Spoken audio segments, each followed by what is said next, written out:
සැමට සුන්දර වූ සුබ දවසක්ම වේවායි බලමු මා ප්‍රාර්ථනා කරමින් අද දවසේ මම ඔයගොල්ලන්ට 11 වසරේ ළමයින්ට පටන් ගන්න යන්නේ ප්‍රස්ථාර පාළමේ සරල රේඛාව කියන මුල් කොටස. එහි මුල සිට මම ඔයගොල්ලොත් එක්කලා කතා කරන්න යන සරල රේඛාව පිළිබඳව.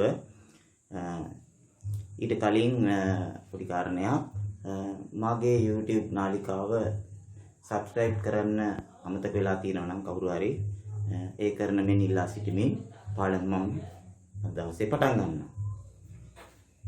සාමාන්‍යයෙන් සරල රේඛාවක සමීකරණය y සමානයි mx ධන c ආකාරයට ගන්නවා. මේ y සමානයි mx ධන c වල මේ m කියලා කියන්නේ ඒ සරල රේඛාවේ අනුක්‍රමණයට. ඒ කියන්නේ ඒ සරල රේඛාවේ බැවුමට m කියලා කියන්නේ. ඒ වගේම c කියලා කියන්නේ මේ සරල රේඛාවේ අන්තක්ඛණ්ඩයට. සරල රේඛාවේ අන්තක්ඛණ්ඩය කියන්නේ ඒ සරල රේඛාව y අක්ෂයේ කැපෙන තැන. සරල රේඛාව y අක්ෂයේ කැපෙන තැන. එතකොට අනුක්‍රමණය සහ අන්තක්ඛණ්ඩය. සරල රේඛාවක සමීකරණය මේ ආකාරයට. y සමානයි 3x ධන 5, y සමානයි ඍණ 2x ඍණ 3 අන්නේ ආකාරයේ සරල රේඛා. අපි ඉස්සෙල්ලා බලමු අපි ලක්ෂ දෙකක් දන්නවා නම්, ඒ කියන්නේ මේ වගේ ලක්ෂ දෙකක කණ්ඩායමක් අපි දන්නවා නම් ඒ සරල රේඛාවේ අනුක්‍රමණය හොයන්නේ කොහොමද කියලා. බලන්න දැන් මේ කණ්ඩායම දෙකෙහි අපි කියනවා මේකට x කණ්ඩායමකේ y කණ්ඩායමකේ. මේකේ x කණ්ඩායමකේ 2, මේකේ y කණ්ඩායමකේ 1. එහෙමනම් අනුක්‍රමණය හොයන්නේ කොහොමද? මේ සරල රේඛාවේ y කණ්ඩායමක වෙනස බෙදන්න ඕනි x කණ්ඩායමක වෙනසින්. ඒ කියන්නේ මේකේ y කණ්ඩායමකේ මේකයි. එතකොට මේකේ y කණ්ඩායමකේ 2කින් මේකේ y කණ්ඩායමකේ 1 අඩු කරනවා. y කණ්ඩායමක වෙනස. ඒ වගේම ඒක බෙදන්න ඕනේ x කණ්ඩායමක වෙනසෙන්. ඒ කියන්නේ මේකේ x කණ්ඩායමකේ 3, මේකේ x කණ්ඩායමකේ 2. ඒ කියන්නේ 3න් 2ක් අඩු කරනවා. y කණ්ඩායමක වෙනස 2කින් 1ක් අඩු කරා, x කණ්ඩායමක වෙනස 3න් 2ක් අඩු කරා. ඊට පස්සේ අපි බලමු උත්තරය උඩට එන්නේ 1යි, යටටත් එන්නේ 1යි. එක එකෙන් බෙදුවාම 1යි. එතන මේ වගේ කණ්ඩායම දෙකක් යා කරන සරල රේඛාවක අනුක්‍රමණය වෙන්නේ 1යි. අපි බලමු දැන් මෙන්න මේ විදිහට අපිට සරල රේඛාවක් දීලා තියෙනවා. මේ සරල රේඛාව කැපෙන තැන් දෙකක් අපි දන්නවා. එහෙනම් අපිට මේ කැපෙන තැන් දෙකෙන් පුළුවන් මේ අනුක්‍රමණය හොයන්න නේද? අපි බලමු අනුක්‍රමණය හොයන්නේ කොහොමද කියලා. මේකේ y කණ්ඩායමකේ 1, මේකේ y කණ්ඩායමකේ 0. එහෙනම් අපි එකෙන් බිඳුවක් අඩු කරනවා. මේකේ x කණ්ඩායමකේ 0, y කණ්ඩායමකේ මේ x කණ්ඩායමකේ 0, මේකේ x කණ්ඩායමකේ 2. ඒ කියන්නේ අපි එතකොට බිඳුවෙන් දෙකක් අඩු කරනවා. දැන් බලමු අපිට එන්නේ කීයද කියලා. උඩට එන්නේ 1, යටට එන්නේ ඍණ 2. ඒ කියන්නේ 1 බෙදීම ඍණ 2. ඒ කියන්නේ ඍණ භාගය. ඍණ භාගය. ධන ඍණෙන් බෙදුවාම ඍණනේ. ඒ වගේම මේකේ අන්තක්ඛණ්ඩය මොකද්ද? කියමු බලන්න. මේ සරල රේඛාවේ අන්තක්ඛණ්ඩය මොකද්ද? දැන් මම පාඩම පටන් ගන්නකොට කිව්වා අන්තක්ඛණ්ඩය කියන්නේ මොකද්ද? y අක්ෂයේ කැපෙන තැන කියලා. ඉතින් මේ සරල රේඛාවේ අපි y අක්ෂයේ කැපෙන තැන දන්නවනේ. එහෙනම් y අක්ෂයේ කැපෙන්නේ එකේදී නම් අන්තක්ඛණ්ඩය කීයද? අන්තක්ඛණ්ඩය 1යි. එහෙනම් c වලට එන්නේ 1යි. දැන් අපි සරල රේඛාවේ අනුක්‍රමණයක් දන්නවා, අන්තක්ඛණ්ඩයක් දන්නවා. එහෙනම් මේ සරල රේඛාවේ සමීකරණය මොකක් වෙන්න ඕනේද? සරල රේඛාවේ සමීකරණය මොකක් වෙන්න ඕනේද? y සමානයි mx ධන c. ඒ කියන්නේ y සමානයි ඍණ භාගයයි x. අනුක්‍රමණයට දැම්ම ඍණ භාගයක් mx, m වලට ඍණ භාගය ධන c කියන්නේ c වලට අපි දානවා 1ක්. මෙන්න මේ සරල රේඛාවේ සමීකරණය. ඒක බලන්න කණ්ඩායම දෙකක් දන්නවා, y අක්ෂයේ කැපෙන තැන දන්නවා. එහෙනම් අපිට පුළුවන් මේ සරල රේඛාවේ සමීකරණය ලියන්න නේද?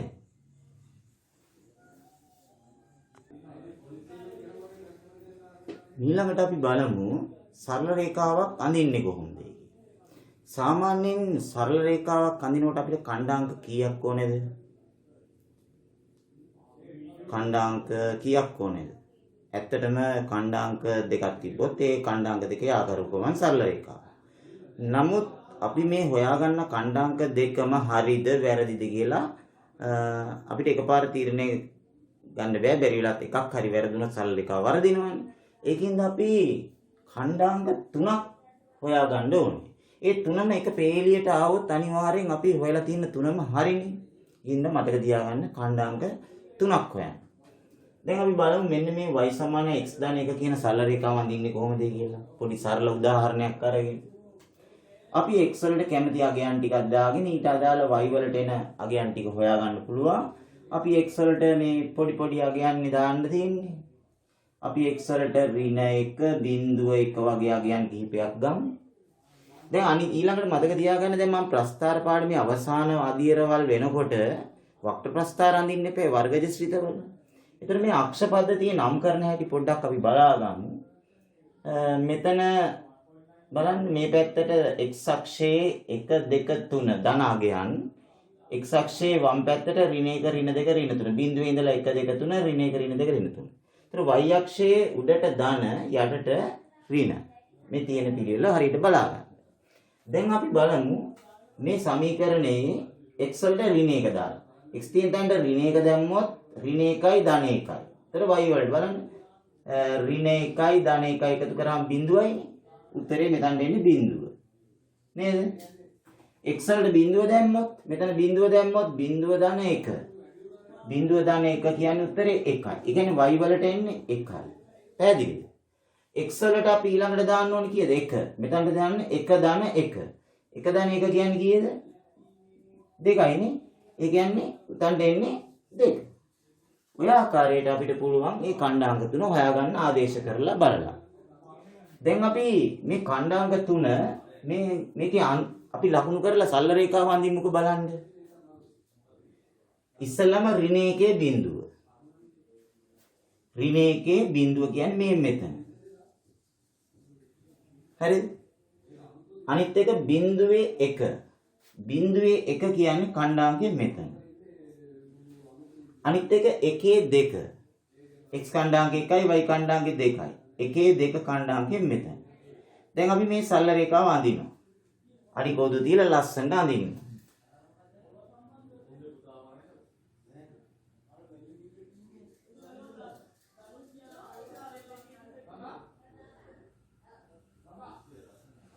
මේ අපි යන්නේ y සමානයි x ධන 1 කියන සරල රේඛාව. y සමානයි x ධන 1 කියන සරල රේඛාව. අපි බලමු මේ අනිත් එක. y සමානයි ඍණ භාගයයි x ඍණ 4. එතකොට අපි ඒකටත් අපි ඛණ්ඩාංක x වලට කැමති ඛණ්ඩාංක ටිකක් ගන්න පුළුවන්. හැබැයි මතක තියාගන්න මෙතන ඍණ භාගෙනේ තියෙන්නේ. x වලට දැම්මහම දෙකෙන් කැපිලා යන ඒවා තමයි අපි මෙතනට ගන්න ඕනේ.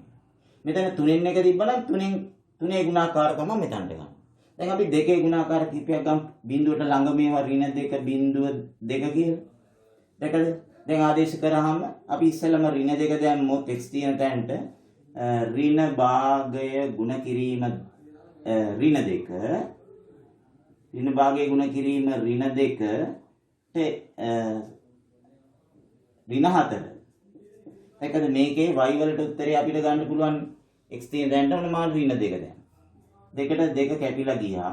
එතකොට බලන්න මෙතන එන්නේ ඍණ 1 වරක් ඍණ 1 කියන්නේ ධන 1යි ධන 1යි ඍණ 4යි. මෙතන මේ කැලලට එන්නේ ධන 1යි නේ. 1 ඍණ 4 කියන්නේ කීයද? ලොක්කගෙන් පොඩ්ඩ අඩු කරලා ලොක්කගේ ලකුණ දාමු නේ. ඍණ 3යි. එහෙනම් මෙතනට එන්නේ ඍණ 3. පැහැදිලිද? ඊළඟ බිඳුව දැම්මොත් x වල බිඳුව දැම්මොත් මේ කැලල බිඳුව වෙලා යනවා. එතකොට ඉතුරු වෙන්නේ කීයද? ඍණ 4. පැහැදිලිද? x වල බිඳුව දාපු ගමන් ඍණ භාගේ බිඳුවෙන් ගුණ කරාම බිඳුවයිනේ.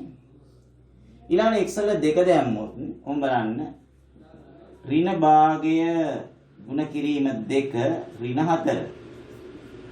එතකොට බලන්න මෙතන 2ට 2 කැපිලා ගියාම මෙතන ඉන්නේ ඍණ 1 ඍණ 1 ඍණ 4. ඒ කියන්නේ ඍණ 5යිනේ. ඍණ 5. දැන් අපි බලමු මේ ප්‍රස්ථාරයේම මේ ඛණ්ඩාංග තුනක් ලකුණු කරලා මේ සරල රේඛාව අඳින්න. ඉස්සෙල්ලාම බලමු ඍණ 2 ඍණ 3. ඍණ 2 ඍණ 3.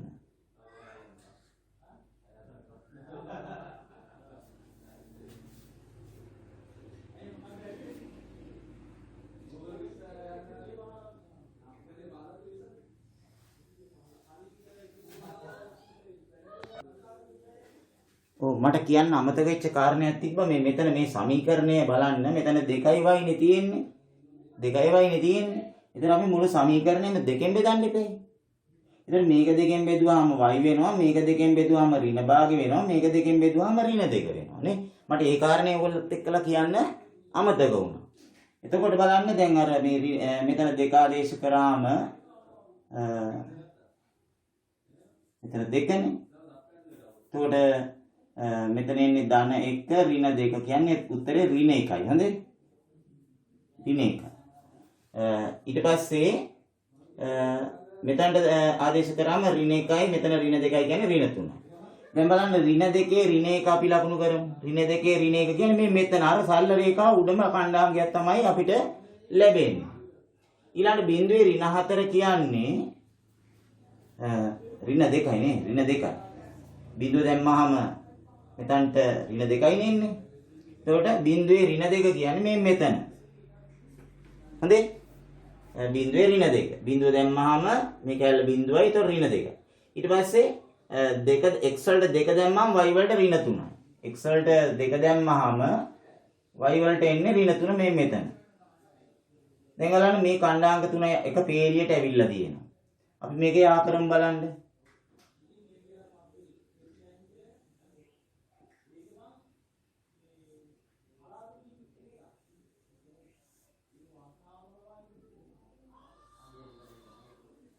දැන් ඔය විදිහට ලැබිලා තියෙනවා. අපි මේ බලන්න දැන් මේ සරල රේඛාව අපි යන්නේ මොකද්ද? අපි මේ y 2y සමානයි ඍණ x ඍණ 4 කියන සරල රේඛාවනේ අඳින්න කිව්වේ අපිට. අපි මෙතන y සමානයි කියලා mx ධන c ආකාරයට මේක සකස් කරගත්තානේ දෙකෙන් බෙදලා. ඒතර මේක තමයි අපි මේ යන්නේ. ඒ කියන්නේ මේක තමයි අපි යන්නේ. ඒතර මේ අපි යන්නේ සරල රේඛාව 2y සමානයි 2y සමානයි ඍණ x ඍණ 4. ඍණ x ඍණ 4. හරිනේ? ඒක නැත්නම් ඔතන y සමානයි ඍණ භාගය x ඍණ 2 කියලා ලිව්වත් කිසි ප්‍රශ්නයක් නැහැ.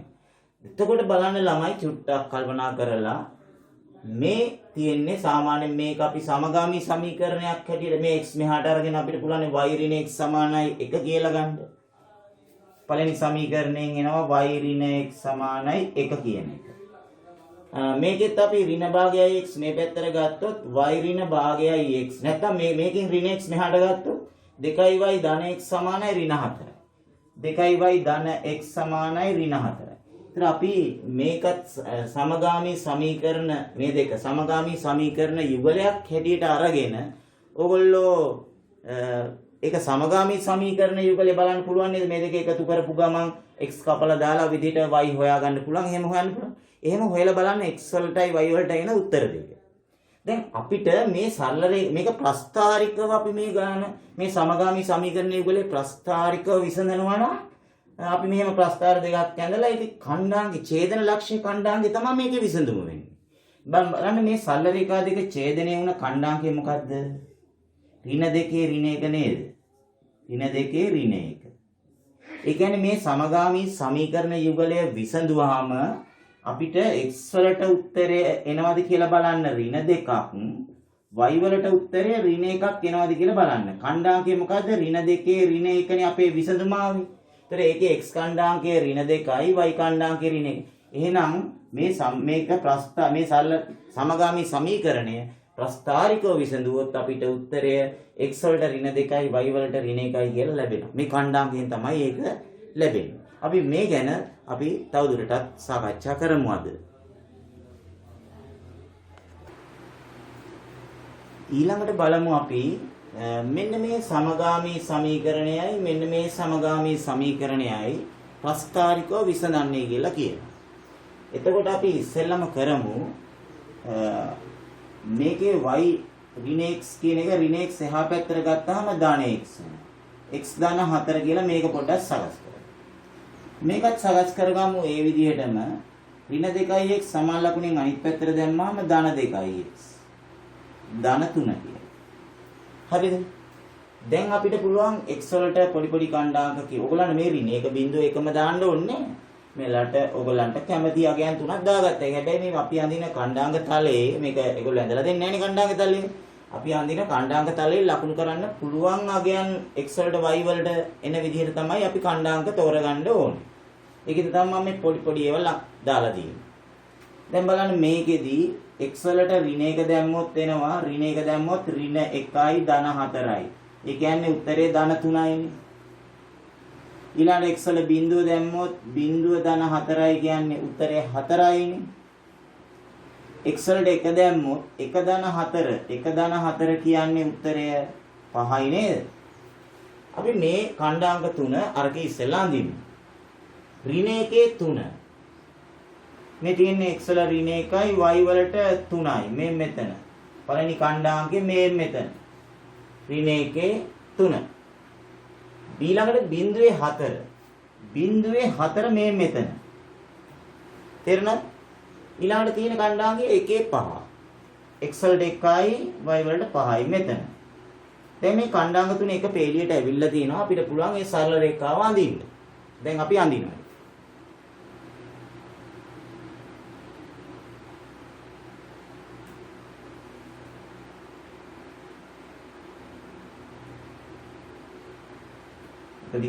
තමන්ට කැමති ප්‍රමාණයක් දික් කරගත්ත හැකි. මම ඉතින් ඔච්චරක් දික් කරන්නම්කෝ අනිත් එක කොහොම වෙයිද දන්නේ නැනේ කැපෙනවා තැනනේ ඛණ්ඩාංක ගන්න ඕනේ. ඊළඟ අපි මේකත් බලමුකෝ. මේ සරල රේඛ මේක අපි යන් දෙක අපිට නම් කරගෙන කියන හොඳයි නේ. මොකද්ද මේක හරි මේක හරි. y ඍණ x සමානයි 4.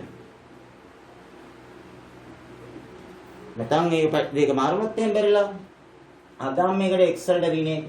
එතන මෙතනට ඍණ 1 දැම්මොත් දෙවරක් ඍණ 1 ධන 3.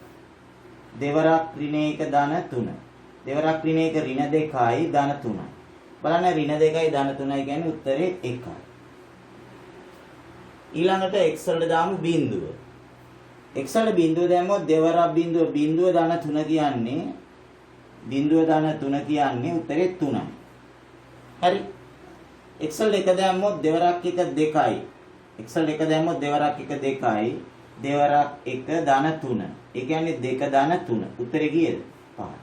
දැන් මේ ඛණ්ඩාංක තුන මේ විදිහට අපි ආදේශ කරලා බලලා හොයාගන්න. හොයාගෙන දැන් අපි ලකුණු කරමු බලන්න. ඍණ 1 1. ඍණ 1 1 මේ මෙතන ඛණ්ඩාංකේ ඍණ 1 1. ඊළඟට බිඳුවේ 3. බිඳුවේ 3 ඛණ්ඩාංකේ මේ මෙතන. බිඳුවේ 3. බිඳුවේ 3. ඊළඟට 1 5. 1 5 ඛණ්ඩාංකේ අන්න අපිට කලින් සරල රේඛාව අඳින වෙලාවේ ආපු 1 5ම මේකෙත් ඇවිල්ලා එහෙනම් ඇත්තටම 1 5 තමයි උත්තරේ. දෙකේම තියෙනවනේ. දැන් මේ ඛණ්ඩ රේඛාව යා කරොත් අපි මේ විදිහට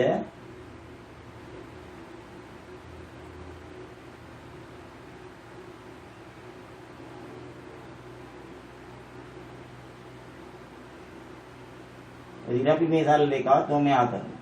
මේ අපි ඇඳ රේඛාව මොකද්ද? y සමානයි 2x ධන 3 නැත්නම් y ඍණ 2x සමානයි 3. දැන් බලන්න මේ ඛණ්ඩාංකය මොකද්ද? අපිට දැන් මේ සරල රේඛා දෙක කැපිච්ච තැන ඛණ්ඩාංකය වෙන්නේ 1 5 නේද? 1 5 ඛණ්ඩාංකය. එහෙනම් මේ සමගාමී සමීකරණ යුගලයේ ප්‍රස්ථාරිකව නිරූපණය කරාම අපිට ඡේදන ලක්ෂයේ ඛණ්ඩාංකයේ හැටියට මේකේ විසඳුම ගන්න පුළුවන්. x වලට 1යි y වලට 5යි. උත්තරේ මොකද්ද? x සමානයි 1යි y සමානයි 5යි කියන මෙන්න මේ උත්තරය තමයි මේ ප්‍රස්ථාරිකව විසඳුවාම සමගාමී සමීකරණය විසඳුවාම ලැබෙන උත්තරය. ප්‍රස්ථාරිකව. ඔයගොල්ලෝ මේ සමගාමී සමීකරණ යුගලය සමගාමී සමීකරණ යුගල විසඳන ආකාරයටත් හොයලා බලන්න මේ උත්තරය එනවද කියලා අභ්‍යාසයක් වශයෙන්. එහෙමනම් ළමයි අද දවසේ ඕගොල්ලෝ ඉගෙන ගත්තා සරල රේඛාවක් කියන්නේ මොකද්ද? ඒකේ සරල රේඛාවක සමීකරණය මොකද්ද? සරල රේඛාවක් අපි අඳින්නේ කොහොමද? ඛණ්ඩාංග තුනක් හොයාගෙන අඳින්නේ කොහොමද? ඒ වගේම අක්ෂ පද්ධතිය නම් කරන්නේ කොහොමද? ඒ වගේම අපි තව ඉගෙන ගත්තා සමගාමී සමීකරණ යුගලය ප්‍රස්ථාරිකව විසඳන්නේ කොහොමද? මේ සියලු කාරණා මම මේකේ part 1 යටතේ ඔයගොල්ලන්ට ඉගෙනුවා. මේ සියලු කාරණා ඔයගොල්ලෝ නැවත නැවතත් බලලා හොඳට තහවුරු කරගෙන අපි මේකේ ඉදිරියට තියෙන part 2 part 4 වෙනකල් මම තියෙනවා. ඒවත් අපි බලමු කොහොමද කෙරෙන්නේ කියලා. එහෙනම් සුබ දවසක් ප්‍රාර්ථනා කරමින් මම අද ඔයගොල්ලන්ගෙන් සමුගන්නවා. ආයුබෝවන්.